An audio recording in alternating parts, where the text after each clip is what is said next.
The Story of the Treasure Seekers by E. Nesbit, being the adventures of the Bastable children in search of a fortune. To Oswald Baron, without whom this book could never have been written. The Treasure Seekers is dedicated in memory of childhoods identical but for the accidents of time and space. Chapter 1.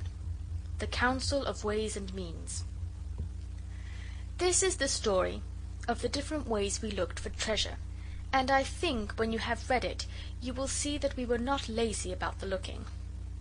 There are some things I must tell before I begin to tell about the treasure seeking, because I have read books myself, and I know how beastly it is when a story begins, "Alas," said Hildegarde with a deep sigh, "we must look our last on this ancestral home," and then someone else says something, and you don't know for pages and pages where the home is, or who Hildegarde is, or anything about it. Our ancestral home is in the Lewisham Road. It is semi-detached and has a garden, not a large one. We are the Bastables. There are 6 of us besides Father. Our mother is dead, and if you think we don't care because I don't tell you much about her, you only show that you do not understand people at all.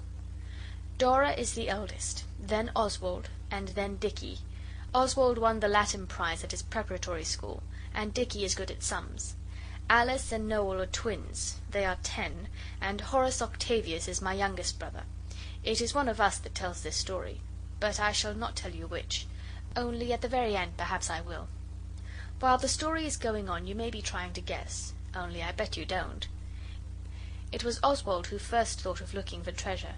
Oswald often thinks of very interesting things, and directly he thought of it he did not keep it to himself, as some boys would have done, but he told the others and said, "I'll tell you what, we must go and seek for treasure. It is always what you do to restore the fallen fortunes of your house."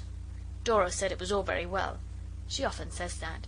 She was trying to mend a large hole in one of Noel's stockings. He tore it on a nail when we were playing shipwrecked mariners on top of the chicken house the day H.O. fell off and cut his chin. He has the scar still. Dora is the only one of us who ever tries to mend anything. Alice tries to make things sometimes. Once she knitted a red scarf for Noel because his chest is delicate, but it was much wider at one end than the other, and he wouldn't wear it. So we used it as a pennon, and it did very well, because most of our things are black or grey since Mother died, and scarlet was a nice change. Father does not like you to ask for new things. This was one way we had of knowing that the fortunes of the ancient house of Bastable were really fallen.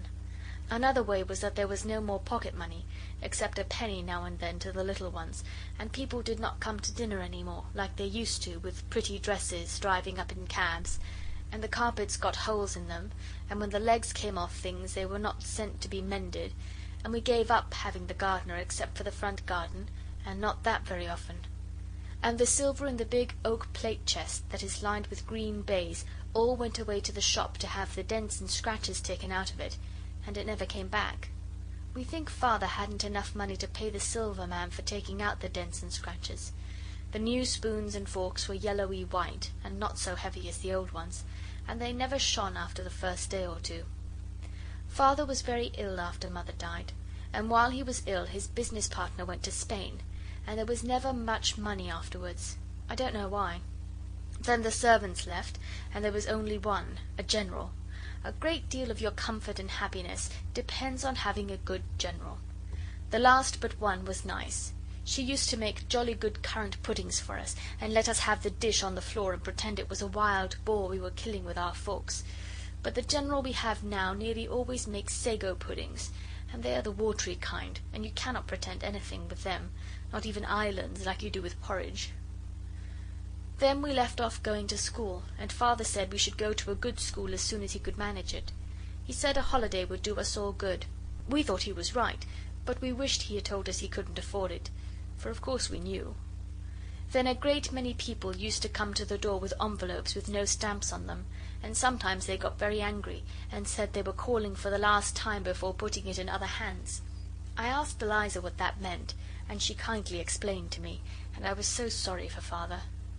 And once a long blue paper came, a policeman brought it, and we were so frightened, but Father said it was all right, only when he went up to kiss the girls after they were in bed they said he had been crying, though I'm sure that's not true, because only cowards and snivellers cry, and my Father is the bravest man in the world. So you see, it was time we looked for treasure, and Oswald said so.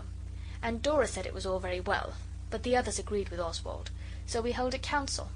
Dora was in the chair, the big dining-room chair that we let the fireworks off from the 5th of November when we had the measles and couldn't do it in the garden. The hole has never been mended, so now we have that chair in the nursery, and I think it was cheaper the blowing up we boys got when the hole was burnt. We must do something, said Alice, because the exchequer is empty.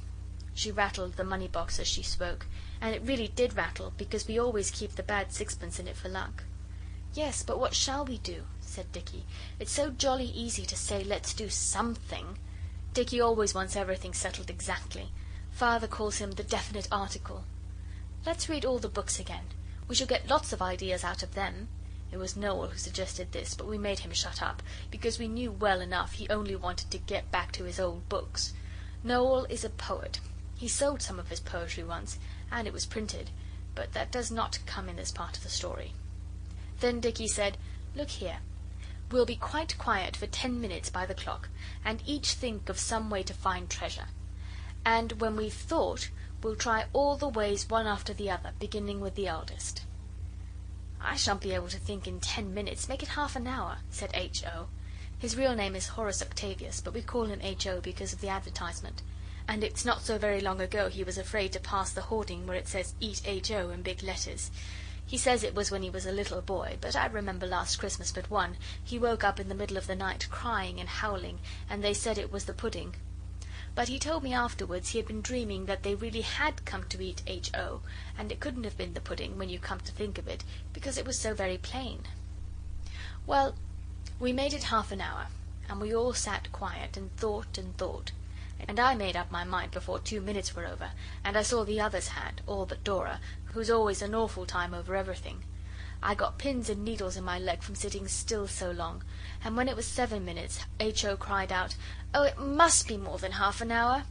H.O. is 8 years old, but he cannot tell the clock yet. Oswald could tell the clock when he was 6. We all stretched ourselves and began to speak at once, but Dora put up her hands to her ears and said, One at a time, please. We aren't playing Babel. It's a very good game. Did you ever play it? So Dora made us all sit in a row on the floor, in ages, and then she pointed at us with the finger that had the brass thimble on. Her silver one got lost when the last general but 2 went away. We think she must have forgotten it was Dora's and put it in her box by mistake. She was a very forgetful girl. She used to forget what she had spent money on, so that the change was never quite right. Oswald spoke first. I think we might stop people on Blackheath, with crape masks and horse pistols, and say, Your money or your life. Resistance is useless. We are armed to the teeth, like Dick Turpin and Claude Duval. It wouldn't matter about not having horses, because coaches have gone out too. Dora screwed up her nose the way she always does when she is going to talk like the good elder sister in books, and said, That would be very wrong. It's like pickpocketing or taking pennies out of Father's greatcoat when it's hanging in the hall. I must say I don't think she need have said that, especially before the little ones, for it was when I was only 4. But Oswald was not going to let her see he cared, so he said, Oh, very well. I can think of lots of other ways. We could rescue an old gentleman from deadly highwaymen. There aren't any, said Dora. Oh, well, it's all the same. From deadly peril, then. There's plenty of that. Then he would turn out to be the Prince of Wales, and he would say, My noble, my cherished preserver, here is £1,000,000 a year. Rise up, Sir Oswald Bastable. But the others did not seem to think so, and it was Alice's turn to say. She said, I think we might try the divining rod. I'm sure I could do it. I've often read about it. You hold a stick in your hands, and when you come to where there is gold underneath, the stick kicks about. So you know, and you dig. Oh, said Dora suddenly, I have an idea. But I'll say last. I hope the divining rod isn't wrong. I believe it's wrong in the Bible. So is eating pork and ducks, said Dicky. You can't go by that. Anyhow, we'll try the other ways first, said Dora. Now, H.O. Let's be bandits, said H.O. I dare say it's wrong, but it would be fun pretending. I'm sure it's wrong, said Dora. And Dicky said she thought everything wrong. She said she didn't, and Dicky was very disagreeable. So Oswald had to make peace, and he said, Dora needn't play if she doesn't want to. Nobody asked her. And Dicky, don't be an idiot. Do dry up and let's hear what Noel's idea is. Dora and Dicky did not look pleased, but I kicked Noel under the table to make him hurry up, and then he said he didn't think he wanted to play any more. That's the worst of it. The others are so jolly ready to quarrel. I told Noel to be a man and not a snivelling pig, and at last he said he had not made up his mind whether he would print his poetry in a book and sell it, or find a princess and marry her. Whichever it is, he added, none of you shall want for anything. Though Oswald did kick me and say I was a snivelling pig. I didn't, said Oswald. I told you not to be. And Alice explained to him that that was quite the opposite of what he thought. So he agreed to drop it. Then Dicky spoke. You must all of you have noticed the advertisements in the papers telling you that ladies and gentlemen can easily earn £2 a week in their spare time, and to send 2 shillings for sample and instructions, carefully packed, free from observation. Now that we don't go to school, all our time is spare time, so I should think we could easily earn £20 a week each. That would do us very well. We'll try some of the other things first, and directly we have any money we'll send for the sample and instructions. And I have another idea, but I must think about it before I say. We all said, out with it, what's the other idea? But Dicky said no. That is Dicky all over. He will never show you anything he is making till it's quite finished. And the same with his inmost thoughts. But he is pleased if you seem to want to know, so Oswald said, keep your silly old secret then. Now, Dora, drive ahead. We've all said except you. Then Dora jumped up and dropped the stocking and the thimble, it rolled away and we did not find it for days, and said, let's try my way now. Besides, I'm the eldest, so it's only fair. Let's dig for treasure. Not any tiresome divining rod, but just plain digging. People who dig for treasure always find it, and then we shall be rich and needn't try your ways at all. Some of them are rather difficult, and I'm certain some of them are wrong, and we must always remember that wrong things... But we told her to shut up and come on, and she did. I couldn't help wondering as we went down to the garden why Father had never thought of digging there for treasure instead of going to his beastly office every day. End of chapter 1.